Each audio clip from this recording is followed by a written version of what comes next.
નમસ્કાર વિદ્યાર્થી મિત્રો, હું છું આર્યન પટેલ અને તમે જોઈ રહ્યા છો ક્લેવર એકેડેમી યુટ્યુબ ચેનલ।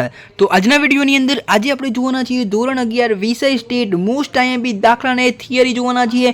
22/8/2024 ના રોજ તમારી એકમ કસોટી જે લેવાની છે એના મોસ્ટ આઈએમપી આપવાનું છું। જોઈ લો વિદ્યાર્થી મિત્રો, તમને ઘણું બધું હેલ્પફુલ થશે। તો ચલો વિદ્યાર્થી મિત્રો, તમારો ટાઈમ વેસ્ટ ન કરતા આ વિડીયોની શરૂઆત કરીએ।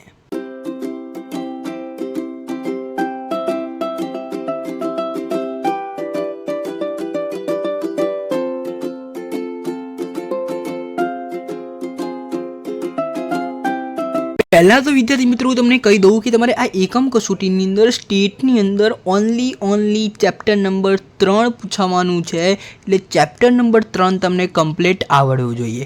પહેલાં ચેપ્ટર નંબર 3ની અંદર section number A and B એ તમારી ચોપડીના આ સ્વાધ્યાયમાંથી કરવાના રહેશે, બરાબર। એ તમારા ચોપડીના સ્વાધ્યાયમાં આપેલા હશે। આ વાત થઈ સેક્શન A અને Bની। વાત કરીશું વિદ્યાર્થી મિત્રો હવે સેક્શન નંબર Cની। તો આ રહ્યું વિદ્યાર્થી મિત્રો આપણી જોડે સેક્શન નંબર C। તો હવે જોઈ લઈએ સેક્શન નંબર Cમાં કયા ઇમ્પોર્ટન્ટ દાખલા અને થિયરી છે। તો વિદ્યાર્થી મિત્રો અહીંયા આપણે જોઈશું ભારિત મધ્યકની વ્યાખ્યા, એ તમારા સેક્શન Cમાં પૂછાઈ શકે છે। મિશ્ર મધ્યક સમજાવો, આ થિયરી થઈ ગઈ, બરાબર। પછી એક દાખલો છે કે આવી રીતે અવલોકનો આપેલા છે 3 અને એનો મધ્યસ્થ 10 છે, એની કિંમત શોધો, બરાબર। એક આ પ્રકારનો દાખલો તમને પૂછાઈ શકે છે, બરાબર છે। જોઈ શકો છો તમે અહીંયા આ 5મા નંબરનો જે દાખલો જે છે એ આ પ્રકારનો દાખલો પૂછાઈ શકે છે। ભાઈ છઠ્ઠો જે છે છોડની વૃદ્ધિનું મધ્યક, આ બેઠો તમારે ચોપડીની અંદર તમને જોવા મળશે, બરાબર। બેઠા ચોપડીનો છે, જોઈ શકો છો, બરાબર છે। એક આ પ્રકારનો દાખલો પૂછાઈ શકે છે। પછી મધ્યસ્થ શોધવાના દાખલા બી પૂછાઈ શકે છે। મધ્યસ્થ શોધો 7મા નંબરનો દાખલો જોઈ લેજો, તૈયાર કરી લેજો, ચોપડીની અંદર ટીકઆઉટ પહેલાં કરી દો અને દાખલાને તૈયાર કરી દો, બરાબર। અહીંયા હું તમને એવા દાખલા આપીશ જેમ કે તમારી બધી રીત, બધી મેથડ કવર થઈ જાય, ઓકે। વાત કરીએ બીજા ચતુર્થકો તમારે શોધવાના છે અહીંયા આ રકમ ઉપરથી। પછી વિદ્યાર્થી મિત્રો આપણે વાત કરી લઈશું હવે સેક્શન નંબર D। અહીંયા વિદ્યાર્થી મિત્રો સેક્શન Dની અંદર 3 દાખલા છે। પહેલો છે તમારે એક ફેક્ટરીના 75 કુશળ કારીગરોને આપવામાં આવતા દૈનિક વેતનનો મધ્યક ₹280 છે, જ્યારે 125 બિનકુશળ કારીગરોના દૈનિક વેતનનો મધ્યક 150 છે।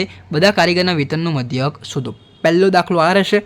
બીજો દાખલો છે તમારી માટે એક ઓફિસમાં કામ કરતા 2 ઓફિસર, 10 ક્લાર્ક અને 3 પટાવાળા સ્ટાફ પિકનિક માટે ફાળો આપે છે।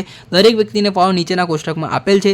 ઓફિસરનો ફાળો છે ₹1000, ક્લાર્કનો ફાળો છે ₹500, પટાવાળાનો ફાળો છે ₹200 અને વ્યક્તિ દીઠ ફાળાનો મધ્યક શોધો।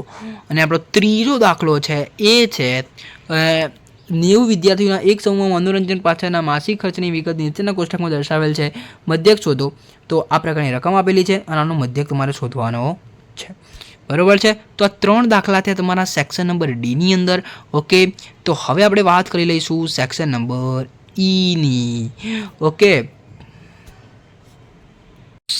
સેક્શન નંબર Eની અંદર મોસ્ટ ઓફ મધ્યસ્થના દાખલા છે, જોઈ લઈએ। તો અહીંયા વિદ્યાર્થીની ઊંચાઈનું મધ્યસ્થ તમારે શોધવાનો છે। તો અહીંયા 150 થી 55 એટલે વિદ્યાર્થી મિત્રો અહીંયા તમારે 5-5ની અહીંયા ગેપ આપેલી છે, અહીંયા તમે જોઈ શકો છો, ઓકે। 5-5ની ગેપ આપેલી છે, ઓકે। વાત કરીએ વિદ્યાર્થી મિત્રો અહીંયા બી તમારે મધ્યસ્થ જ શોધવાનો છે, પણ અહીંયા તમને ટ્વિસ્ટ થઈ શકે છે 4 થી ઓછી। આ દાખલો વેરી મોસ્ટ આઈએમપી થઈ જશે, ઓકે। અને અડધી સ્કૂલના જે શિક્ષકો હોય આવા જ દાખલા પૂછાતા હોય છે, કારણ કે આવા દાખલા બોર્ડની પરીક્ષાની અંદર બી મોસ્ટ આઈએમપી થતા હોય છે। વાત કરીએ વિદ્યાર્થી મિત્રો આગળ, તો આ બી એક દાખલો વેરી મોસ્ટ આઈએમપી થઈ જશે, વેરી મોસ્ટ આઈએમપી, કારણ કે અહીંયા એક તો વિદ્યાર્થી મિત્રો Q1 અને D4 શોધવાના છે, બરાબર છે।